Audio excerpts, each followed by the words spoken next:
Good afternoon.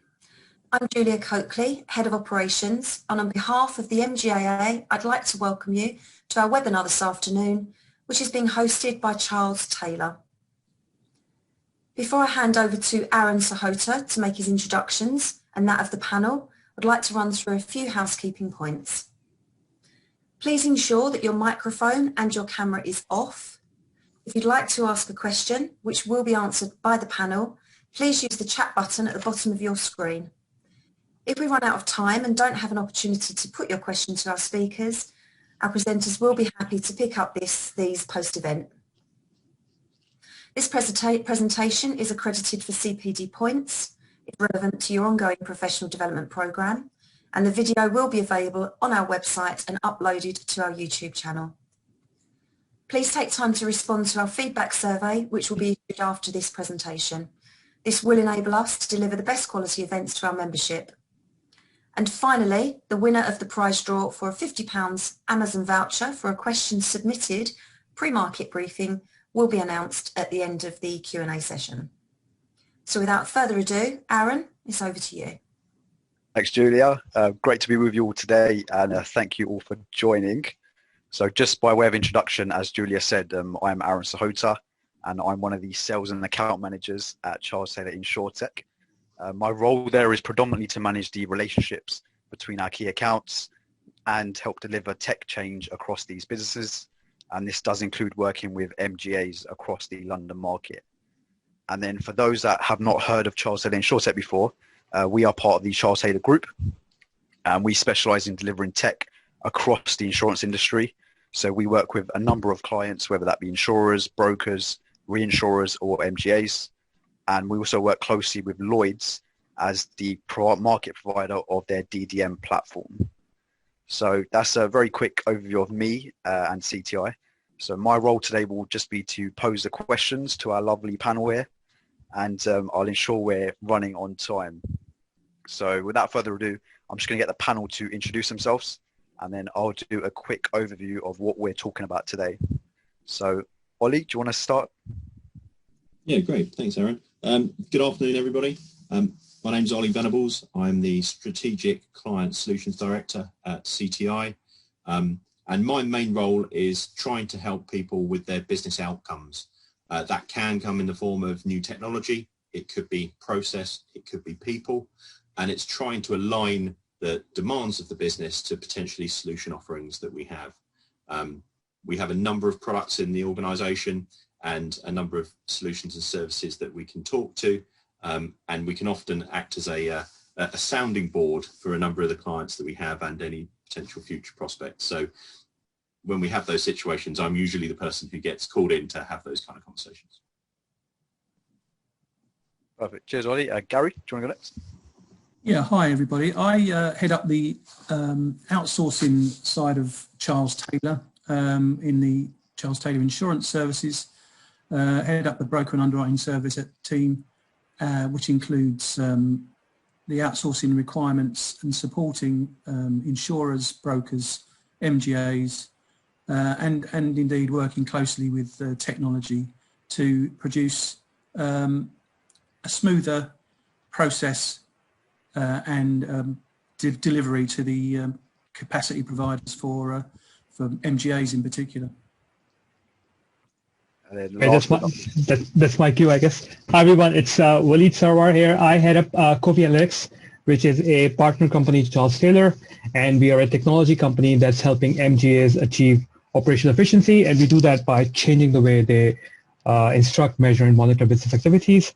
I've spent 15 plus years in the insurance space, supporting them, auditing them, and for my sins, regulated them. If you are familiar with Solvency II, a lot of the reporting templates were courtesy of myself while I was on the other side of the fence. So looking forward to this panel and discussing how innovation is sort of happening within the MGA space. Perfect. Cheers, guys. Julie, if we just move to the next slide. Perfect. So what we're focusing on today is looking at the impact of COVID in driving change across the MGA market. So as a business, Charles Taylor wanted to get the views of MGA members on how they had been impacted by COVID and what this ultimately led to in terms of their digital agenda for this year and moving forward. So we ran a poll towards the back end of March where MGA members were asked to answer a number of questions, and that would allow us to understand how their people, process and tech had been affected by the pandemic. And our idea today is the panel will analyse the results of that poll and provide some of their perspectives and what's available in the market to support MGAs moving forwards. And then hopefully by the end of this session, we will have covered off each of these learning objectives listed here. And as Julia said, I'll announce the winner of the poll for those that responded. So it's well worth tuning in to the end because you might walk away with a £50 Amazon voucher. So if we move on to the next slide, we'll kick off the panel discussion. So for the panel, first question is, what has been the impact of COVID-19 in general in the insurance industry? And then what are you seeing as a result of this in the MGA market? So I'll kick it off. Maybe Ollie, do you want to go first on this one? Yeah, absolutely. Thanks, Aaron. It's been a huge impact, and we all know that. We all know that from the claims that have occurred that have hit the market. We know that from the way in which people are approaching things. And I think one of the things that I've seen very evidently with a number of clients and prospects that we speak to is attitudes are changing.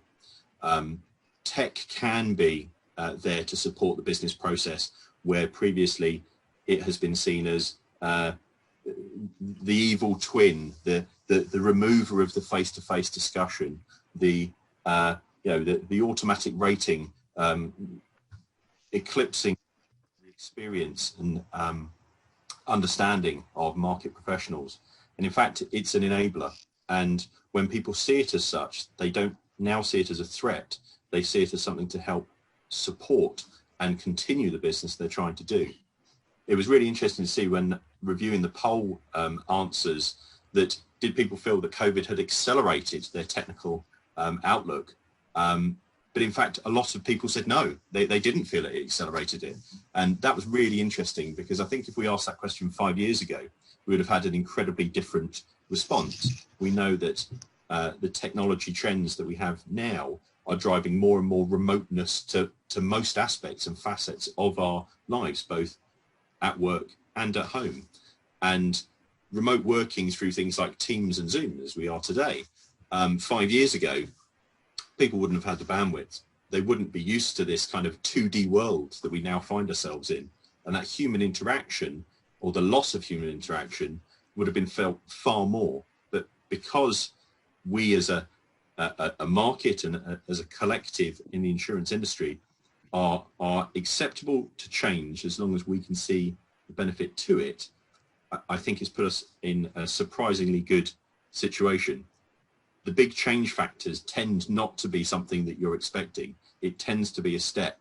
And COVID has, from my perspective, certainly been a big step change to the market, and one that, in all the bad, has certainly seen some positives in regard to the technology. And just to pick up on a point there, Ollie, where you said the panel, there was no acceleration really in terms of our responses. Just in general, the change we have seen in the insurance industry may have taken several years without COVID. So there has been change there. Yeah, and where the people haven't or didn't plan maybe enough or had enough of a kind of future thought to what could happen, it's amazing how quickly you move if you put a fire to someone's feet. And what you couldn't have asked for a technical accelerator to impact a market and the world in a way that COVID has. It has been the largest accelerator of a lot of people's working patterns and approach that we could have seen. So all of that occurred in 2020. People's mindsets changed. And that's why when we asked this year, oh, do you think you're going to change more? They've actually probably come on leaps and bounds in the last 9 months prior to that question that could have easily taken another few years. And, look at things like the numbers for some of the e-placing that were, stuttering. They started to get better. And last year, all of the kind of electronic placing numbers it was a bumper year. Obviously it was, because it was the way that people could continue to work. It didn't take away from the other aspects that were being considered. It helped enhance them and enrich them. And in doing that, it will stay. It will not be a revolution that stops. It is now an evolution of the way the market approaches things. Perfect. And Waleed, any thoughts? I love it when the people use evolution, revolution, because that's always referred to whenever you introduce a new regulatory framework. Now, as an ex-regulator, I'm sort of looking at this question from a regulatory framework perspective. And before COVID happened, there was the operational resilience agenda on the FCA, which was slowly bubbling away. And then suddenly people had to go work from home and suddenly decided asking a question, okay, what's happening? How are you managing your business or your operations while people aren't in the same building?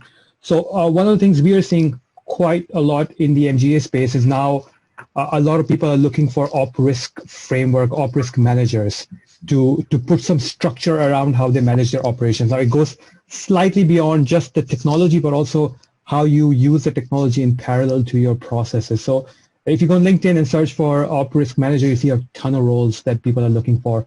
And I guess the danger is if you rush into it too fast, you could end up taking a sledgehammer to the nail that you have, because obviously brokerage market is a lot more light compared to the insurance space. So it's something that people need to be mindful of. But yeah, from our perspective, that's what we're saying. The trends in the MGA market is that they're starting to put a more formal structure around how they manage their operations.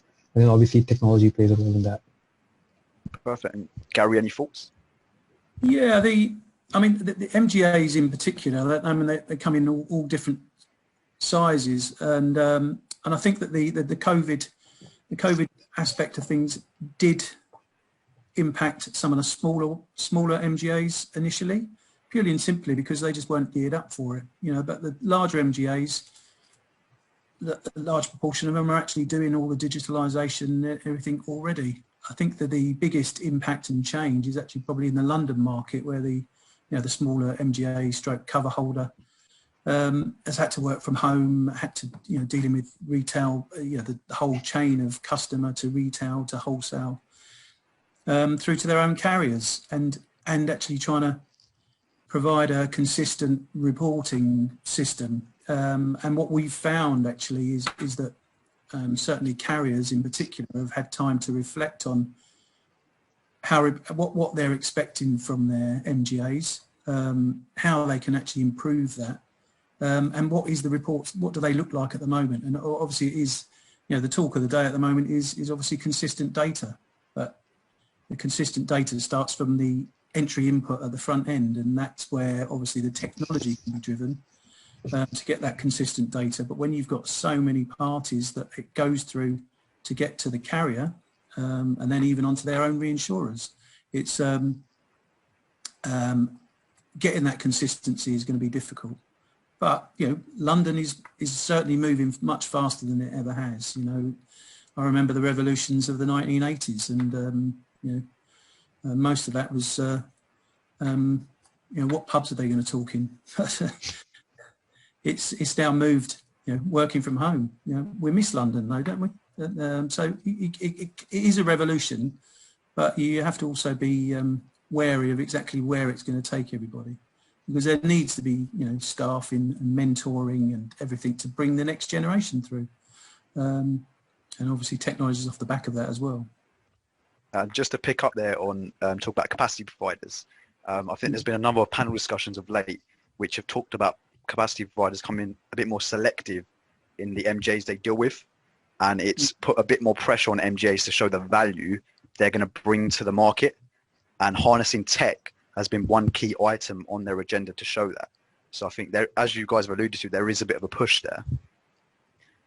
Julie, if we just move on to the next slide, we'll now look at sort of the barriers to change. So when we conducted the poll, we'd asked the MGA members what was obstacles in terms of them pushing their digital agenda this year. And there were two prominent answers, one being legacy and the second being culture.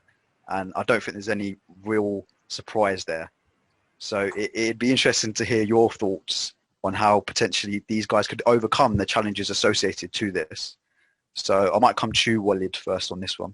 How much time do you have? So I reckon it's always a culture. I mean, so many times you hear insurance companies being the dinosaurs in the room, right? They resist change. They will fight you tooth and nail against change. But more recently, where we are seeing the change really being, so there are two ways you can initiate change. One is the stick, and usually it's a big regulatory stick, do it, or the regulator takes away your license. And often it's the easier one to sort of get some momentum behind a project. But where we sort of engage with our customers, we try to do it the other way, where we get the business to accept the change that they're looking for, to sell really the benefits of it.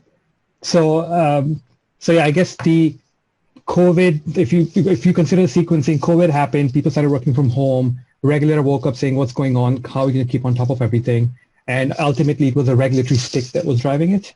So yeah, I guess that's my take. I can probably go on forever. So I'll probably, I'd like to hear Ollie's view of this, actually, because we were having a long debate about this earlier.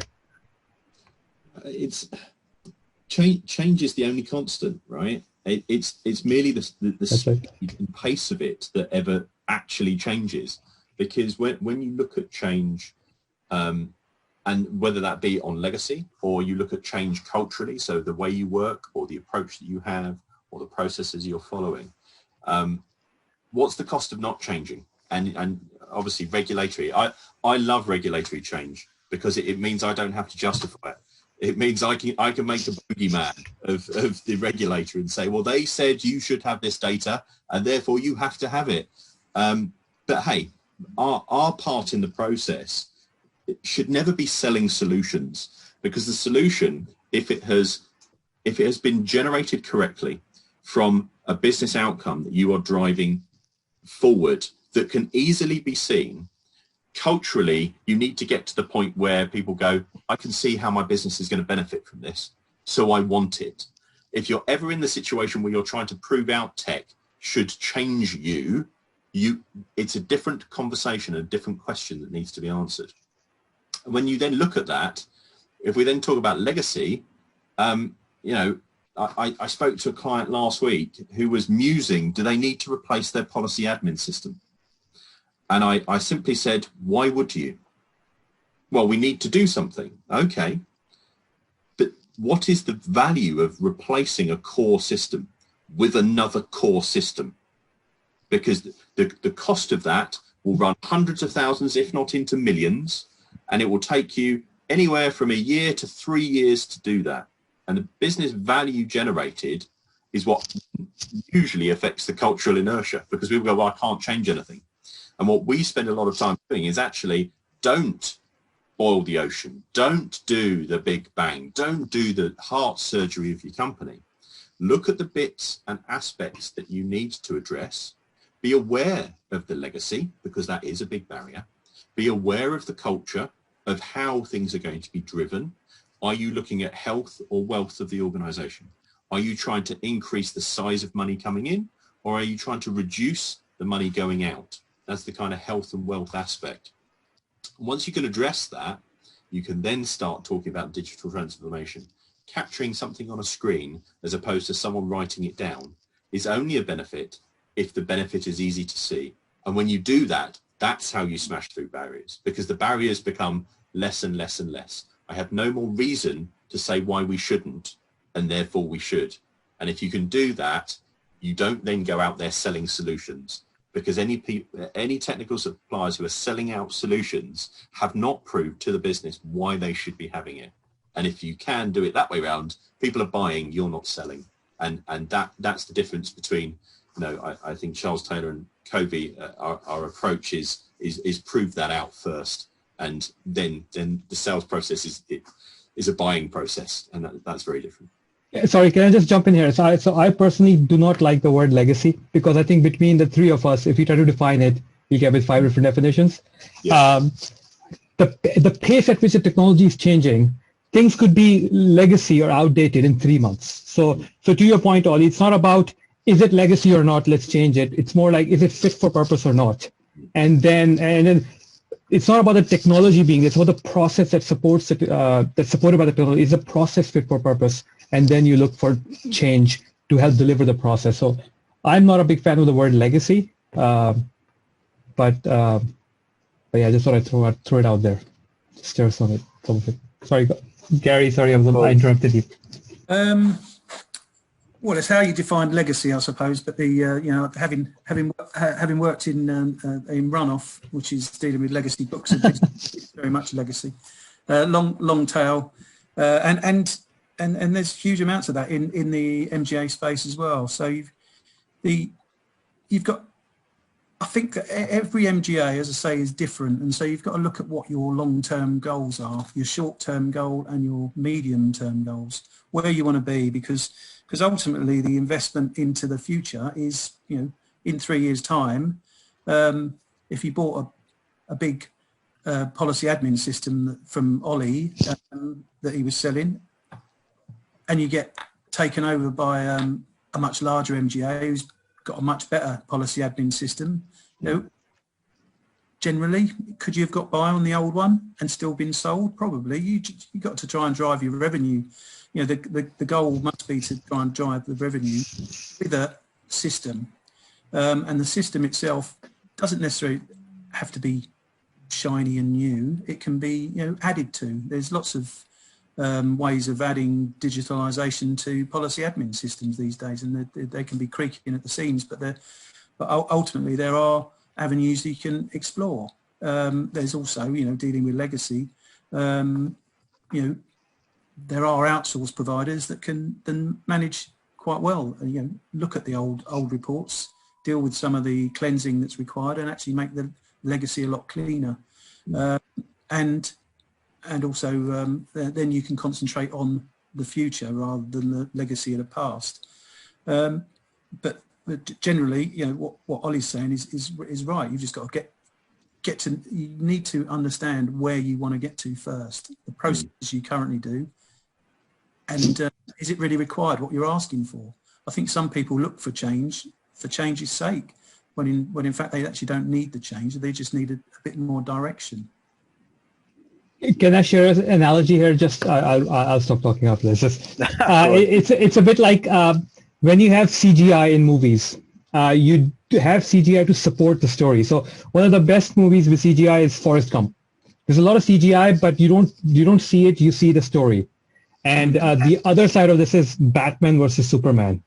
Rubbish movie, but it was all about the CGI. So we're delivering the CGI. So it's always, when you're thinking about digital transformation, think about the story, the narrative, the process you want to deliver, and then have technology support it rather than focus on technology, which then helps reshape your processes. Hopefully that's stuck. If it doesn't, ignore.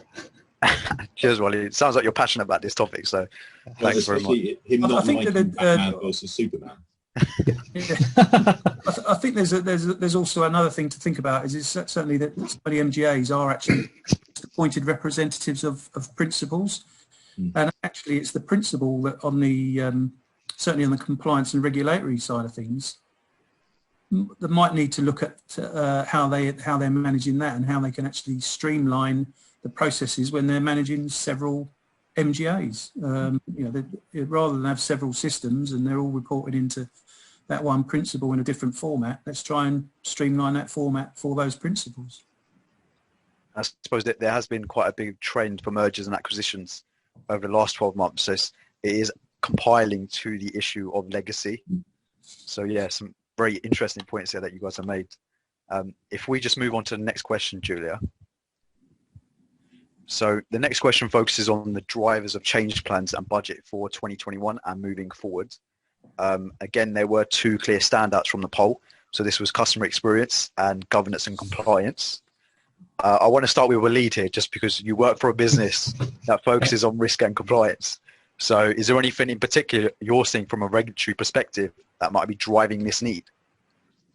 So I guess I've already alluded to it, the operational resilience agenda that the FCA has got. And you can start seeing some of that in the news where some of the banks are now using WhatsApp to advise clients, and the regulator saying, hold on, you lose oversight of what your business is doing because you're sort of going outside of your technology bubble.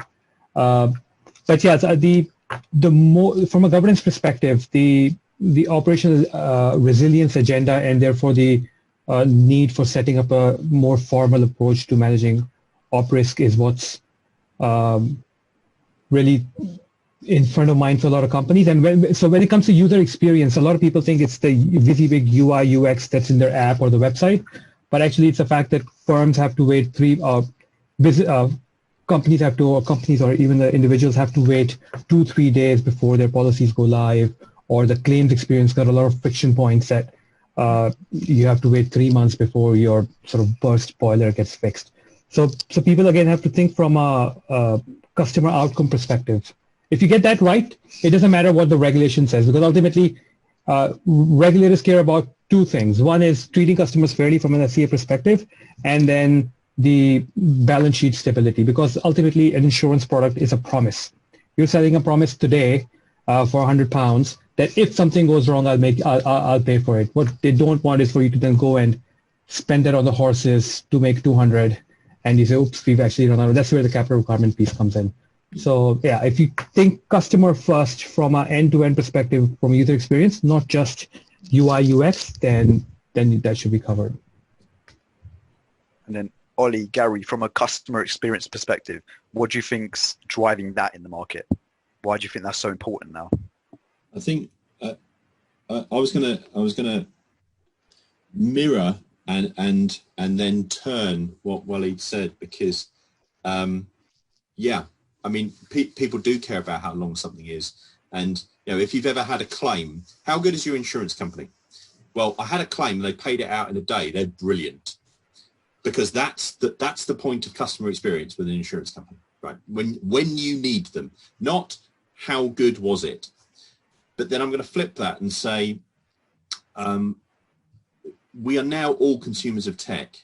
Some of us wake up in the morning and look at tech and spend all day looking at tech and go to bed holding our tech and Facebooking, etc. Throughout 80% of the day. And we have clients that have spent the ratio 80-20 on the design and marketing 80% and 20% on the tech, because actually that user experience of the tech, if you're in a retail area, is massive, because you are fighting against people with millions of pounds of budget in, compare the market in, not on the high street, whatever. Any of these entities spend millions, and they have teams of graphic designer, UX designer, customer experience architects working out that if you spend too many clicks going from one place to the next, you'll ditch that website, you'll ditch that distribution channel, and you'll move on to another one, because that's the upfront bit. But as Waleed says, when you then have an issue, why do people buy the same product in John Lewis that they can buy in, or well, could have bought in Debenhams? They go to John Lewis because the user experience or the customer experience is different. They know it's elevated. And from the tech perspective, it's, when your tech's getting old, when people, they look at it with a disappointed face. I've worked in insurance companies where the system was as old as I was 40 years later from my birth. And I look at it and go, is this really the way to do it? And the user experience of that system, it might work for a certain area, a certain set of business that you're trying to do, but actually it will probably hold you back from others. And as I say, we are all consumers now, and we are very, very demanding. And if our iPhone or Android phone takes 3 seconds longer than it should, it's suddenly awful. I want to get a new one, it's too slow. And we project that now into our business tech, which always used to be streets ahead of your personal tech. It's the opposite way around now, that our home tech is often markedly ahead of the things we now use in the office. And because of that, the demands have never been higher on IT suppliers, internal IT teams, and vendors to continuously try to keep up with trillion-dollar companies and the way in which they approach things. So it's tough, and something that we are very keen to make sure that we try to address that balance, because it's a tough one. I suppose just to add there, as millennials are coming into the market, and I suppose I could talk from first hand here, we've had tech at our fingertips since probably birth. So their expectations are far greater now than they were previously. Gary, any thoughts on this? Well, only to say that I've had tech at my fingertips since my birth. It just happened to be Abacus. Don't worry about it. It never crashed though, Gary. Yeah, no, it's right. What Ollie was saying is we're so used to the the consumer just getting on their phone, booking a restaurant, but looking at the GoCompared.coms and all these things of the world. That actually even in the commercial insurance space now, people want a quicker, better, more and a better experience. And obviously, looking at their claims experience being the big part of that. And that's where the technology will have to improve on the commercial space. I think that for all our car insurances and house insurances and stuff, I think that we're pretty much there when it comes to comparing premiums and reviewing on how the claims services, etc., etc. In the commercial space, there's still quite a long way to go, and there's a big chain within commercial insurance where you're going through to a retail broker first, then onto a wholesale broker who then takes a piece of paper around to an MGA and a carrier. And that's still happening, and that is where it's got to change in that the commercial lawyer, whoever might be looking for his PI insurance, go onto a website, have a comparison of different programs that he might be able to get his insurance from, and work out as if he is like a consumer, and make the experience much quicker and get the claims paid quicker. We're still going through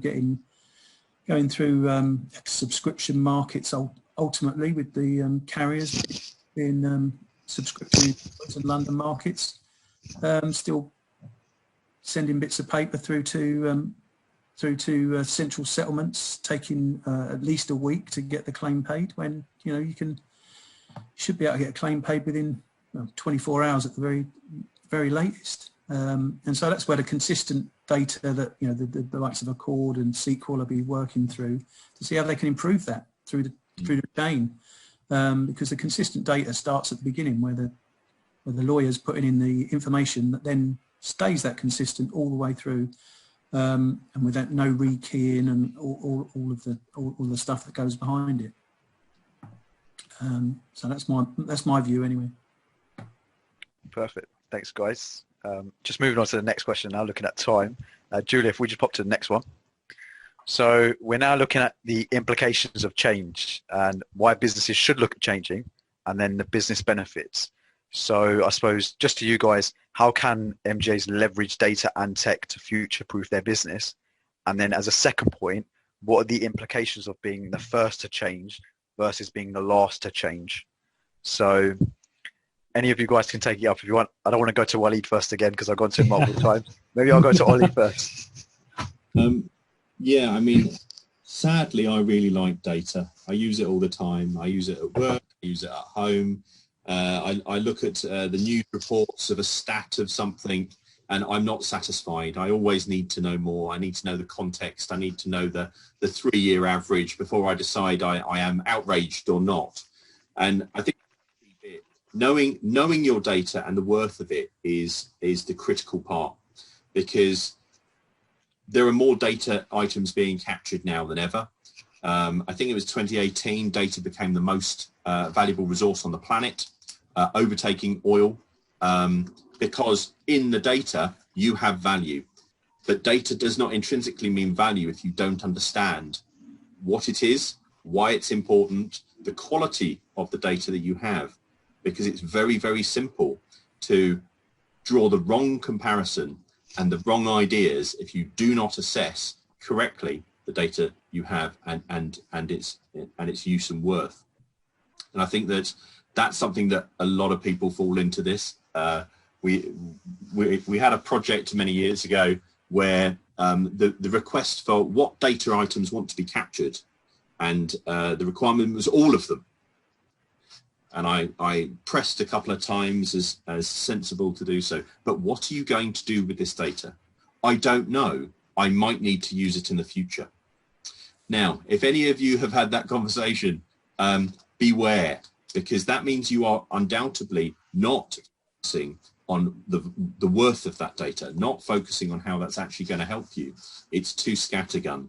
Because if you go too wide with your data, if you don't create the correct referential data in your organizations, you will lead yourself down a merry path that could end up making very bad decisions, because it is very, very easy to homogenize data to the point where it all fits together, which is great, but then you lose the clarity.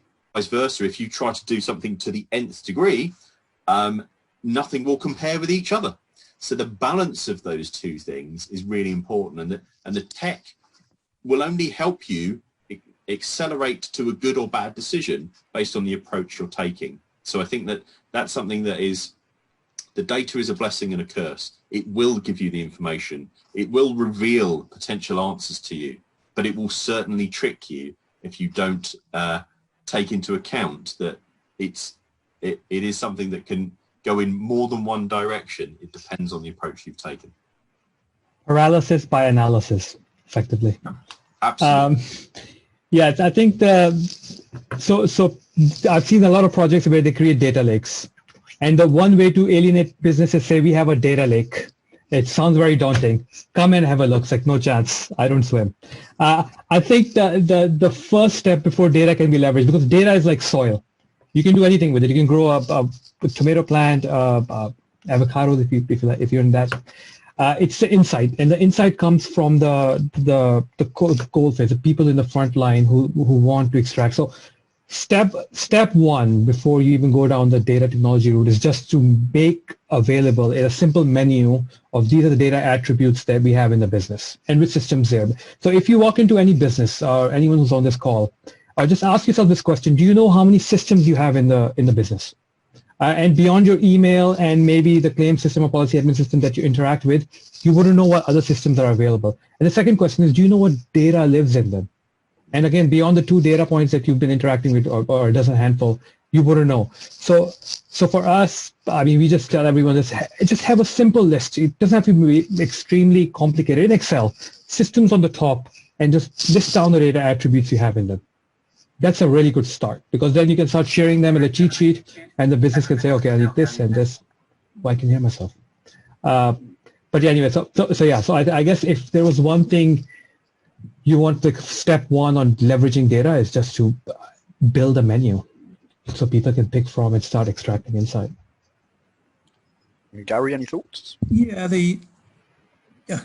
actually just from experience from COVID in the last year is that we've had inquiries from and clients coming to us to look at their data, review the data, cleanse the data, and when you actually analyse it, it's quite often because they've built a product, they've got a platform and they've built add-ons within that platform because someone wanted something to be reported.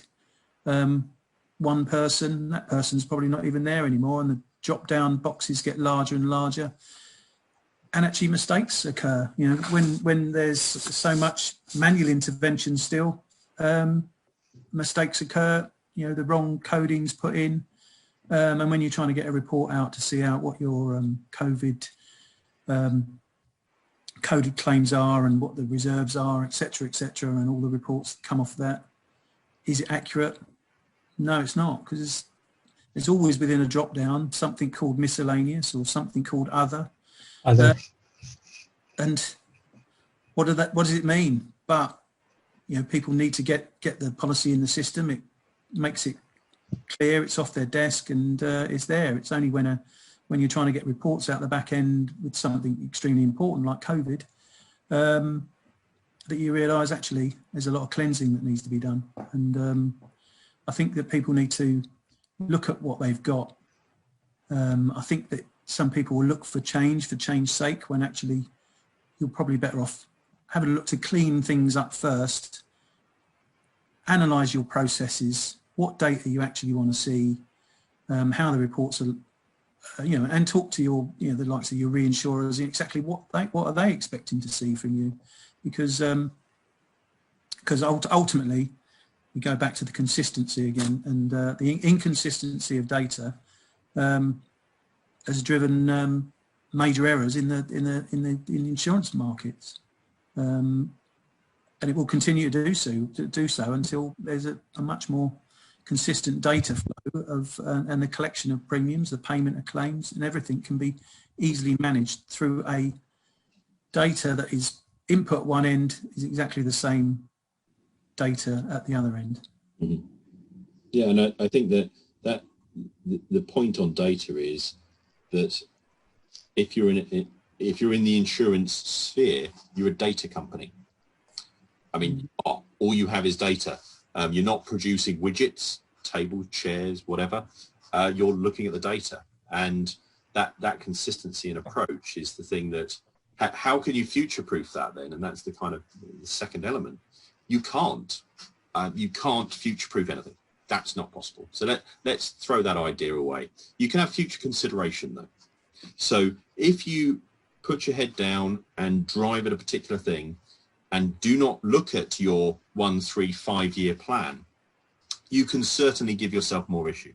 The other or miscellaneous is something that, as I said, sadly, I really like data. I managed to defend it out of a PAS system I worked on many years ago for probably about 18 months. Every time someone put other in, we would go and speak to the person. What is it? Oh, okay, well, it's cold storage of a X, or it's, a liability of a, but I didn't have that in the drop down. Okay, no problem. Let's get the referential data right. Let's get to all of those options. But as I said, the more and more you do that, and the more and more you try to create every single element, you then have 10 different types of cold storage. Well, what temperature is the cold storage? What direction is it going? What is the size of the crate or cargo ship it is being associated with? Where do you stop? And you stop as soon as there's no longer value and benefit to doing it.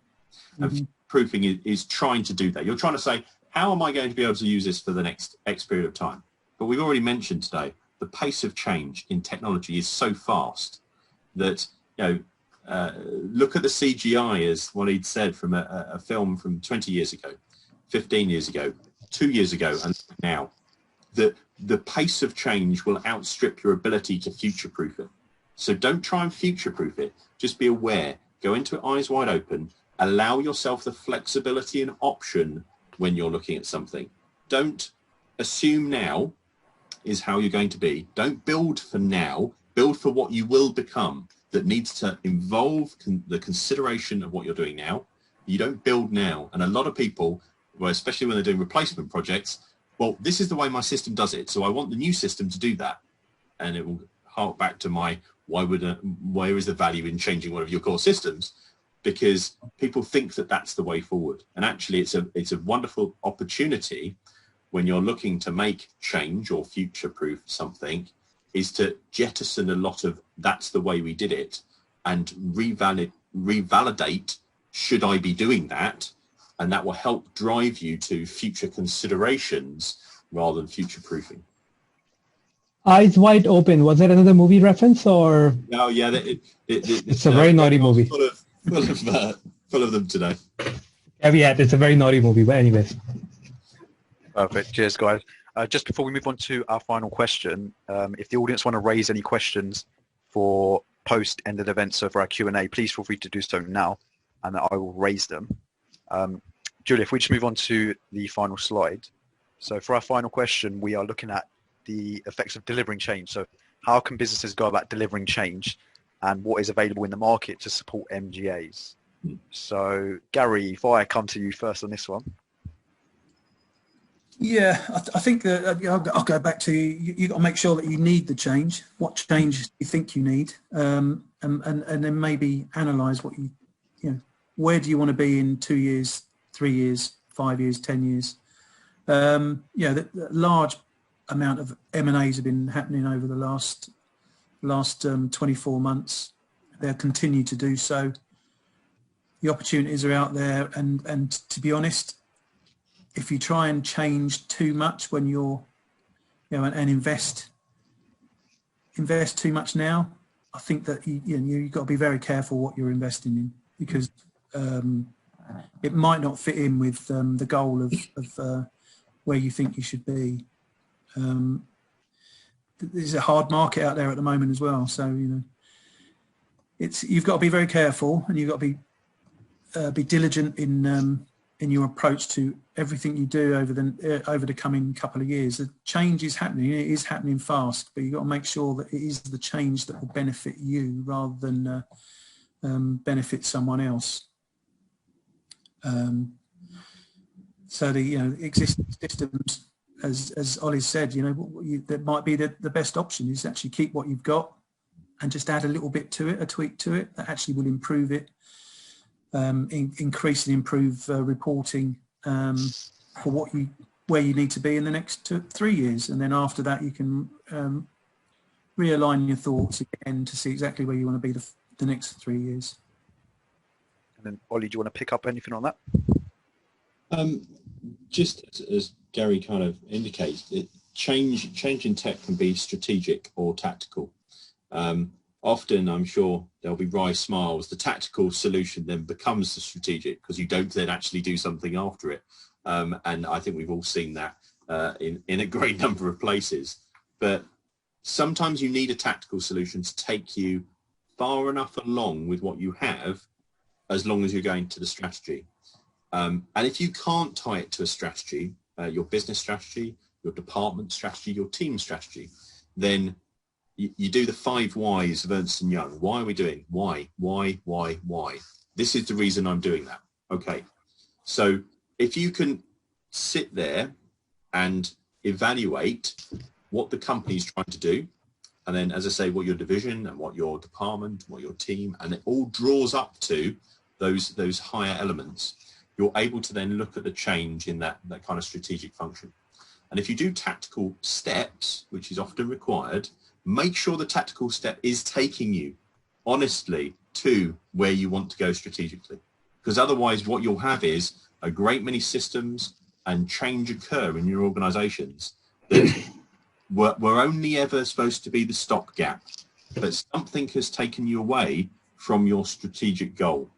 And that can happen by accident, that can happen by more pressure coming from something else. So there are things that could drive that and things that could be then the output from. But if you're looking at it, don't always assume you have to do something, the strategy, the big bang, the couple of years to make something work. But if you are doing the tactical side, which is often the right choice, do make sure you're aligning it to your strategy, because otherwise your tactical will drive your strategy. And that's the wrong way around. You must have that bigger picture thinking, because if you don't, you can go in a direction you don't realize, and that can be even more costly to try to bring it back round to where you want to be. Cheers, Ollie. And then go on, Walid. Yeah, the only thing I'd add to this, maybe a practical takeaway, is just every time there's a change initiative or change project, it lands on your table on wads of paper. So I guess and that's what puts people off change, because change means you have to create more documentation. There's countless documentation in business that goes unused, just sits there, shelfware. So I guess beyond what's already been said, on a more practical point, I would just say that when you are delivering change, the way you deliver it, it's worth delivering any documentation that supports it in clear, succinct language. You don't need to write 15 pages when you can get away with a A4 with a bunch of bullets. This is what we did. So just be pragmatic around the processes, the documentation that sits around those change initiatives. Yeah, no, I agree. And remember that, at the front end, there is a customer, and, that's the easier you make it for your customer and the insured in fairness, then actually the more likelihood is you're going to grow your business. And that's it. A lot of people have again, we do this in our personal life and then sometimes forget in our commercial. What's in it for me is what you should be thinking, but you can't forget what's in it for them, because if you're going to want to do change, and it could be internally or externally that change then focus occurs with, what's in it for me? Why am I doing it for me? And that's a good. What's in it for the person that is also going to need to interact with this? And that could be value chain, that could be your broker network, that could be your carrier network, that could be internally or externally, as I say. What's in it for you, but what's in it for them? And if you see that there is a good deal of benefit for the change or the technology that you want to implement, if it's only ever one-sided, if it's only ever good for one of those elements, it's wrong. It's not going to work. it's going to look okay until you actually try to do it. And if you can articulate that properly and go through that process well, then you're far more likely to have a successful change project or technology project. It's like they say, if you want to go fast, go alone. If you want to go far, go together. It's exactly that point. Absolutely. Yeah, and obviously the MGAs are representing their carriers, so you've always got that in mind, that you've got carriers behind you that you need their support. It's not going to be easy to replace carriers every year, so you've got to make sure that you're doing it correctly. And as I said earlier, in a lot of instances, MGAs have also got to think about who their principal are, because the principal actually have their regulatory licenses on the line. So all of that needs to be considered. But ultimately, the insured, the customer, is where you're getting your premiums from, and who's going to expect a good claim service. So, get it right all the way up the chain. Cheers, guys. We've had no questions coming from the Q&A, so either everyone's gone to sleep or you have provided them with enough information. So thank you initially, Gary, Ollie and Waleed, for providing your thoughts today. It's been very insightful, and thank you to the MGA for having us. Thanks very much, Aaron. And thanks to all of you, Gary, Ollie and Waleed and Aaron again and CTI. It has been an interesting discussion, and I think you've made such relevant points, but I think the underlying theme throughout is really about not biting off more than you can chew, and the final points you made about making sure that your changes were fitting with your strategy and not overly tactical where you lose sight of strategy, I think is great advice. It's a great takeaway. So I just wanted to thank everybody for joining us today. It's much appreciated. And again, thank you to CTI. We will be sending out a feedback link, so please provide your feedback. And further, if you have received the MGAA's member survey, please don't forget to complete that too, because your feedback is incredibly important to us. So once again, thanks for all our participants, and thanks to CTI, and we look forward to seeing you again soon. Thanks very much.